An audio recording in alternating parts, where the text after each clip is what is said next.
Hey friends, how you doing? Thank you for coming back and listening to Mopsip Musings. We have a great guest for you. She's a singer, she's a songwriter, she's an entrepreneur, and just an overall incredible person. Please put your hands together and welcome Elise Melvin.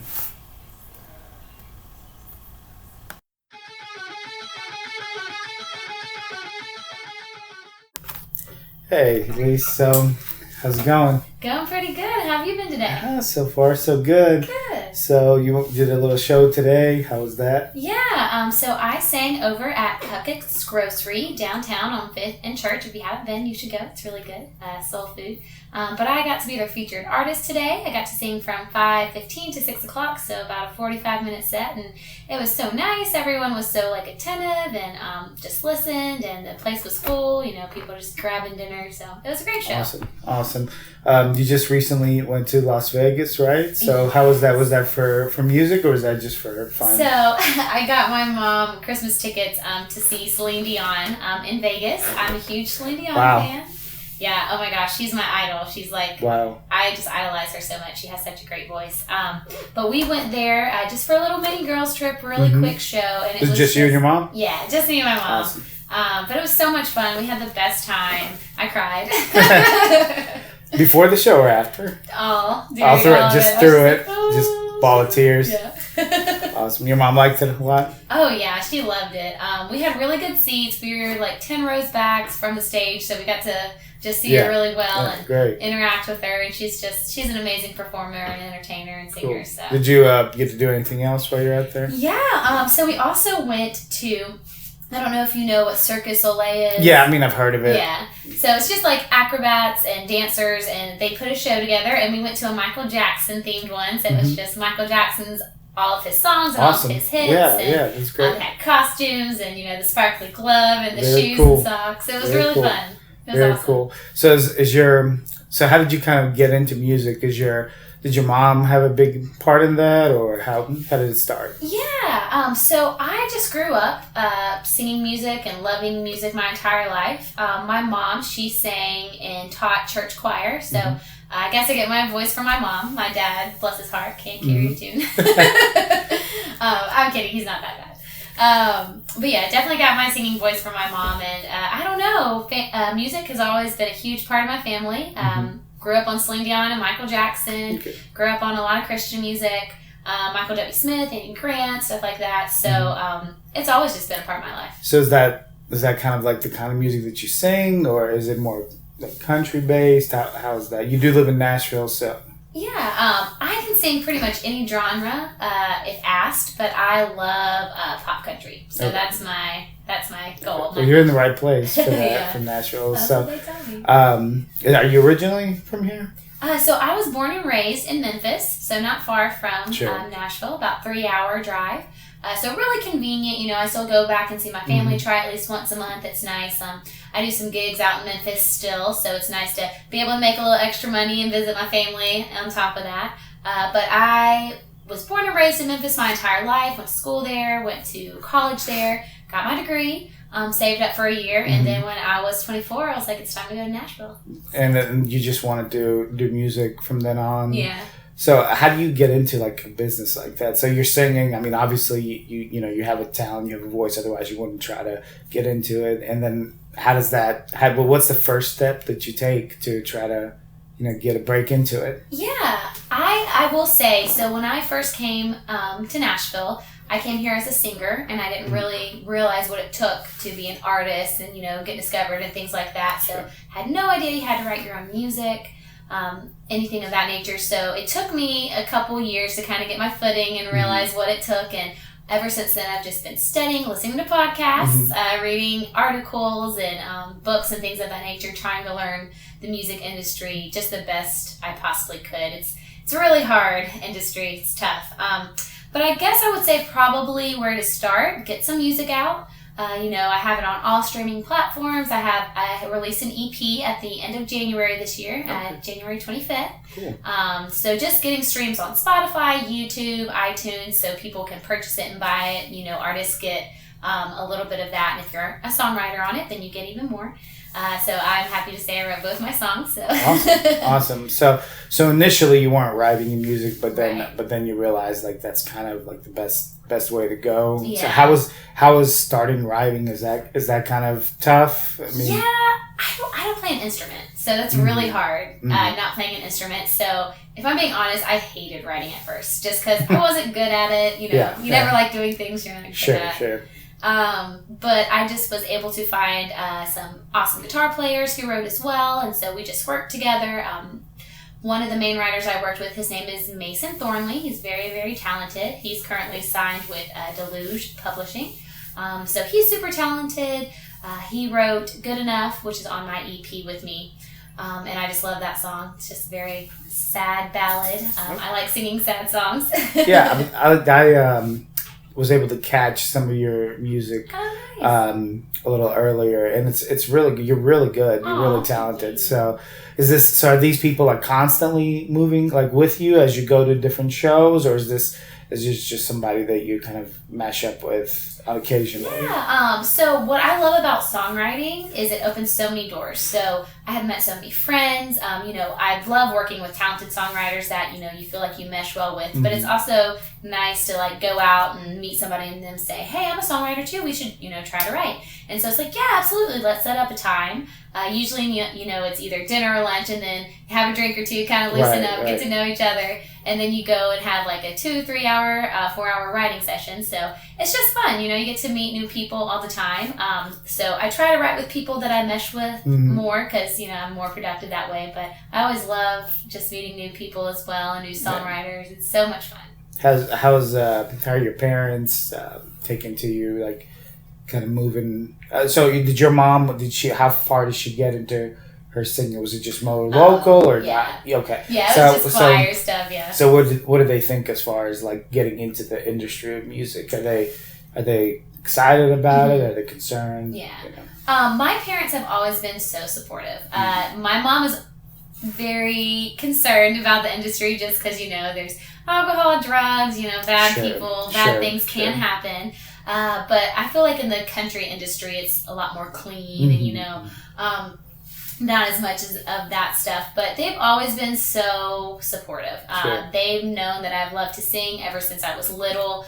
They put me in vocal lessons. They always went to auditions with me, came to my show. I auditioned for American Idol on The Voice, and they sat in line with me through all that, just hours and hours. So yeah, great. How was that experience? Oh, that was so fun. So I did American Idol. I was on season 13 and 12. Okay. Or 12 and 13. Right. Yeah. And I was fortunate enough to get the golden ticket. Awesome. So I got to sing in front of Keith Urban and Nicki Minaj and Randy and Mariah Carey. So that was a lot of fun. I bet that was a big, huge experience in your life. It was so fun. Yeah. It was a lot of fun. Very nerve-wracking, like seeing these celebrities and like singing in front of them. I'm sure. But they're people too, just like us. But it was a lot of fun. I met amazing friends that I'm still friends with all over the country. Every now and then they'll come to Nashville and we'll hang out, or I'll go see them. And it was a fantastic experience. So being in American Idol, did that open any doors for you, just being on it and getting that experience at all? Yeah, absolutely. So it helped me in the sense where it helped grow my fan base. So I got like a little 30-second TV time. Sure. That was about it.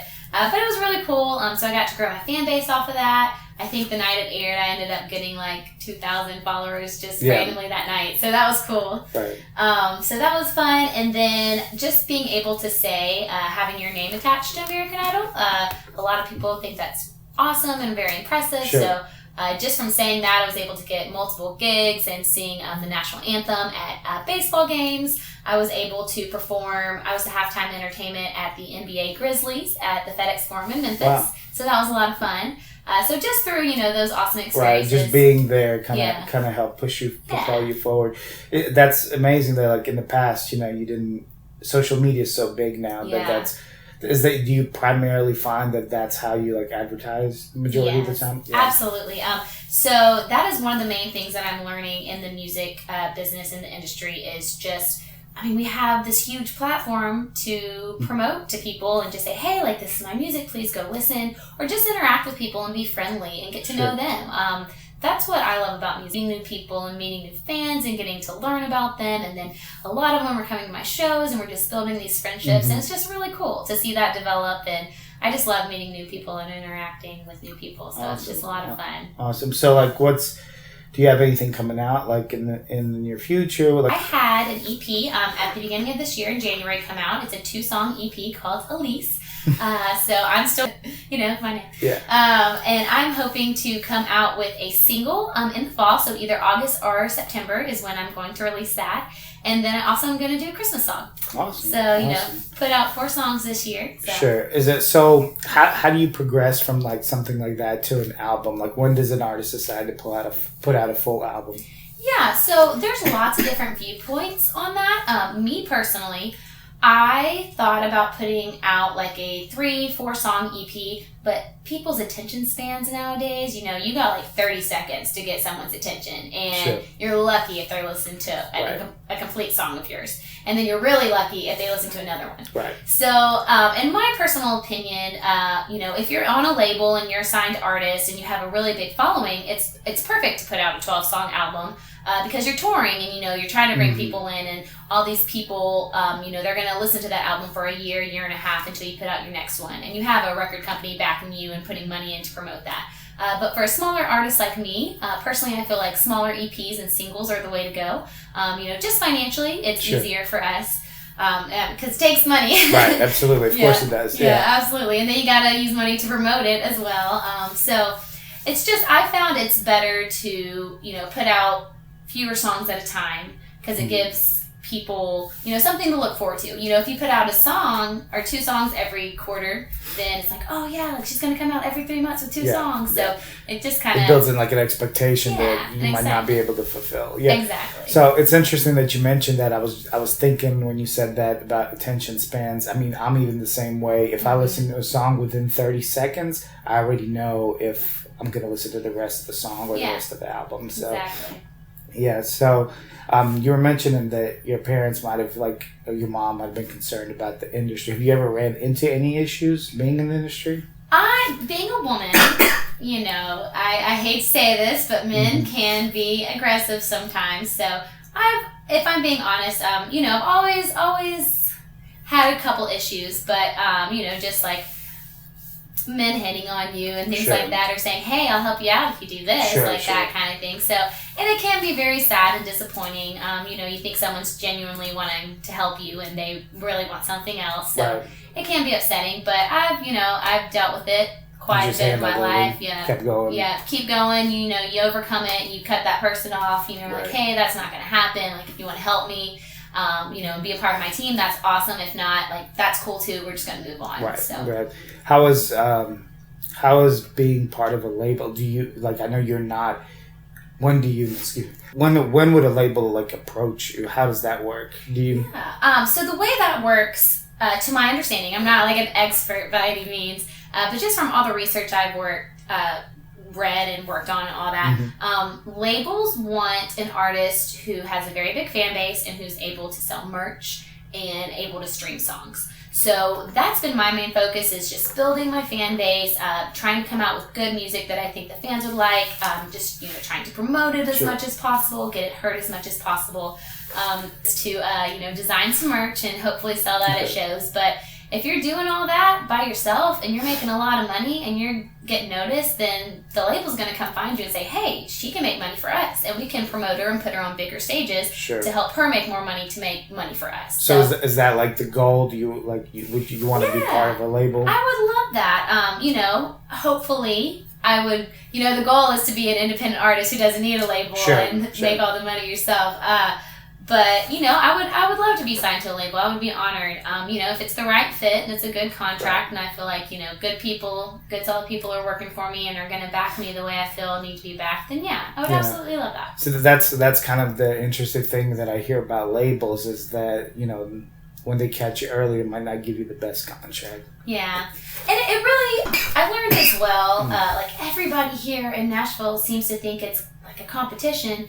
And really, it's just like the people who work the hardest, the people who are persistent. Sure. You don't necessarily have to be the best, but you have to work really, really hard. You have to get out there. You have to mingle. It's more about connections, honestly, than it really is about talent. Just who you know and who you get in the room with and that kind of thing. I'm sorry, I forgot my train. It's all right. So as far as like, so I think I actually forgot my question. So, but anyways, so at this point, like you're just moving on to like just writing more music. Mm-hmm. Is that kind of how it goes? You just go into a period of time where you write? Yeah, absolutely. So that's what I did my first 2 years is I just worked on writing because like I said, I had never written before. Mm-hmm. I didn't even know how to start writing a song. I kind of wrote a song when I was 16. I felt like it was pretty good, mm-hmm. but I was 16. Right. But the more I do it, each song comes about differently. Like one song, it took me, 15 minutes to write. And then the other song, it took me a whole month to write. Yeah. Like I would write little parts of it and then I kind of put it away and then I'd come back to it and, oh yeah, like that. I think this would be a good line. So it's just really cool to see the process. It's different every single time. Mm-hmm. That's one of the reasons I love it. It's because it's not the same. You don't fall into the same pattern. But yeah, so the next step is just always continuing to write, doing shows, just getting your voice and your name out there and your product, your brand kind of thing. So yeah. You probably should push, past those roadblocks. Yeah, absolutely. As cliche as it is, like one song can put me in the best mood and I'll be so happy and then the next minute I'm listening to a song and I'm like, oh my gosh, I'm crying because it's just, such an emotional, powerful song. So it's just crazy, how music can do that. But there's a song for every situation. So even in the hard times, try to be uplifting and try to listen to music. I would say another thing that helps me through hard times would be my family and my faith. Mm-hmm. I'm a Christian. I try to honor the Lord the best I possibly can. Obviously, I'm not perfect. We all fall short. Sure. So my faith and then my family's always a great support system. They just, they believe in me. They love on me. They tell me all the time, you can do it. Be my three main. Awesome. So those are all, good things to kind of fall back on when you hit some roadblocks. Do you do anything for recovery? Like, I know, like, in athletics, there's a lot of focus on recovery. For someone that sings, I mean, do you get to the point where your voice is, getting hard to perform, on the next show and so forth? Like, what would you do for things like that? Yeah, absolutely. So singing is, it's very demanding. A lot of people I don't want to say it's a sport, but it kind of is. You have to be in shape. If you want to be entertaining, you're running on stage while you're singing, so you have to have good breath support. You have to have endurance, to be able to sing and perform. And it tires you out. Many times I've sung, I've done 3 shows a night and each show was 4 hours. So for the whole weekend I sang, 12 hours and I couldn't talk on Monday. My voice was completely gone.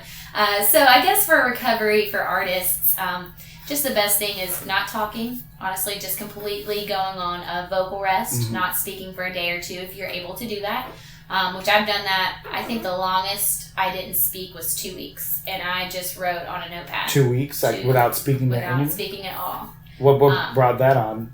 I was having some vocal issues, and I went to go see a doctor, and he was like, it's not super severe. He was like, but you do need to preserve your voice. He goes, if you're able to, he goes, we would suggest not speaking and singing for a couple weeks. And so, So you said you had vocal issues. Was this from like a show? Or this was actually when I was younger and I was not singing correctly. Okay. So I was just damaging my voice. So it was a technique thing. Much like, like in athletics, you can do the wrong technique. It could really hurt you. It could really, really hurt you. So for singers, we have vocal cords and the cords are supposed to lay flat together. If you're hitting the vocal cords, like hitting a big note and you're doing it incorrectly, nodules is what they're called, or nodes. So basically little bumps and blisters can form on your cords and they don't shut, the cords they don't come together the way they should. Wow. And so it can just really damage it, damage your voice permanently. You can lose your voice. So that was the issue that I was facing when I was younger and I wasn't singing correctly, and then I got that issue fixed and now the technique is there and haven't had any issues, luckily. And I don't think anybody kind of thinks about that when they hear people perform day in day out. I don't think anyone thinks about the fact that like how straining that is, on your body, on your voice. So and then the traveling on top of it, and then late night gigs. I mean, I would sing from 10 o'clock to 2 in the morning. Wow. And then have to drive an hour and a half back to where I live and where I'm staying. And so it is. I mean, you're not getting home till 4:30, 5 o'clock in the morning, and then you got to get up and do it all over again. Sure. So it is exhausting, but it's just so fun. Sure. Well, it's what you want to do. Yeah. I mean, then they say you don't work a day in your life if you're doing what you want to do. That's true. So that's awesome. So 2 weeks is a long time. Yeah. I can only imagine how, did it take you getting used to speaking again after 2 weeks of not talking? No, really? not at all. No, it was harder for me to learn not to talk than just be like, oh yeah, I can't say anything. Sure. And I wasn't perfect the whole time. Like I would be like, oh yeah, shoot, I can't talk. But, awesome. So, awesome. but I carry a little notebook around with me, which is like kind of write it down, and so. So we got the CMA here in Nashville. Did you get a chance to check it out at all? Or? Oh yeah. So I got to go. To the Riverfront stage and see my good friend Jimmy Allen perform. He's an upcoming artist. He just had a #1 on the radio, Best Shot. So you should go listen to it. I got to go see Jillian Jacqueline and Mitchell Tenpenny at the Amphitheater Theater. They were absolutely fantastic. Love those guys. Super sweet, amazing, talented singers. And then tonight I'm going to the Nissan Stadium, and I'm going to get to see Kane Brown, Kelsey Ballerini, Rascal Flatts, and Florida Georgia Line. So super those are excited. Big names. Yeah, that's awesome. That's awesome. So at this point, I guess you're you said that you're coming out with what, another song you said? Mm-hmm. Yeah, so do you have like a time frame for that? So I'm hoping to get it in the fall because it's kind of a roll your windows down jam song while you're driving. So I'm hoping either at the end of August or the beginning of September. So that's kind of my timeline. Does anybody help you with those timings? Do you have like a team working with you, or you decide for yourself on what Currently, I'm doing it all by myself. All by yourself. I do have a team in the sense that helps me produce the songs and do the music and like mix it and all that. I actually work with an amazing group of guys.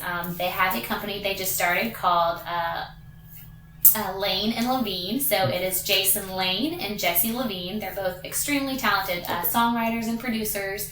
And so I've been working with them. They helped me release these 2 songs on my EP that are currently out, and so they're going to help me with the other 2 as well. So do you monitor, like, as you're getting hits on these songs, do you have a way like to monitor, like, how many hits you're getting and so forth? Yeah, so each platform, I guess, like, so Apple and Spotify, it shows you how many streams and how many people like it and save it, or if they are skipping it, wanting to listen to something else. So it kind of gives you all that data, and you can kind of see, what they like the fast song as opposed to the slow song. I have more streams on my faster song than my slow song. But and do you make like changes according to that, or not really? You just.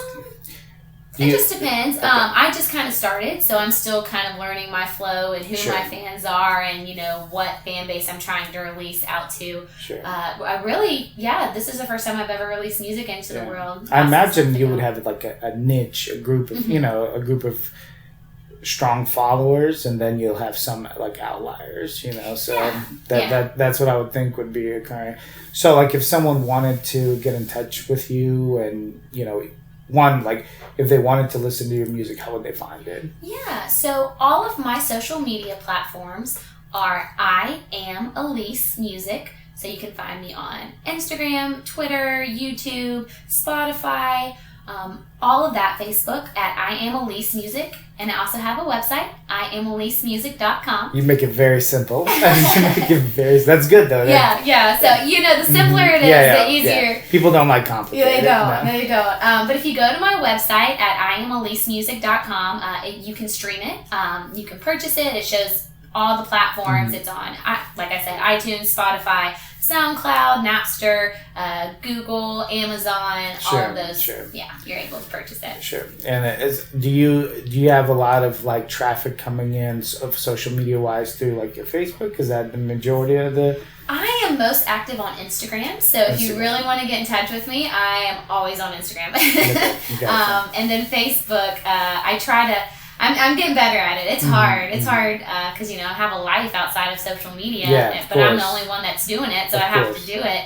I don't have a team, so I'm trying to interact with everyone as much as possible, and I try to get to everyone's messages, within a day to 2 days. But I mean, I'm waking up in the morning and I have like 20 messages just in my inbox, so that's not including like I try to interact with people on the comments and like everyone and just kind of put something, It's interesting because like a lot of times when you hear of artists that have made it, that are successful, that's generally how they started. They started grinding on their own with no help, and then eventually, they've got some kind of backing, but they had to do it all on their own. So which is why it's so amazing too. So well, I will say I will work my butt off for what I love to do. So my day job.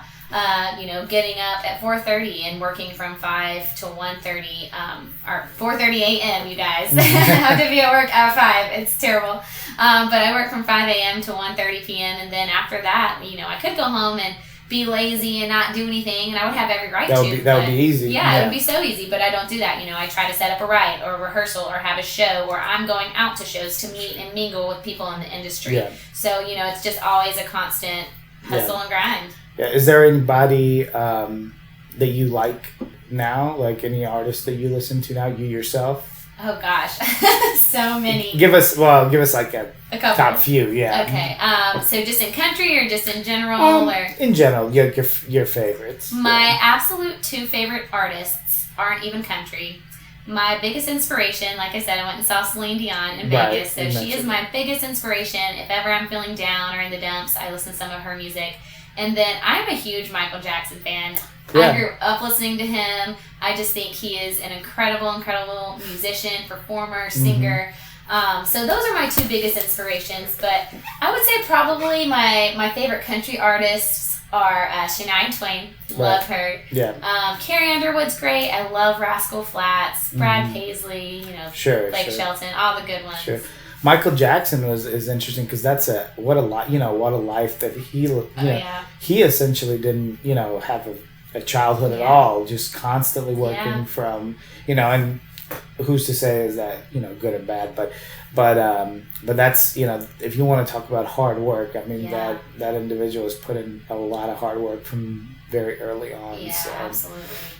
So all right. Well, I know you have to get out of here, so I don't want to take up too much of your time. Thanks for coming in. I greatly appreciate it. Absolutely, I just appreciate you having me. Thank you so much. I'm sure we'll get you on later as more things come out. I hope so. Right? I hope we'll awesome. have you back. Thanks so much. Guys.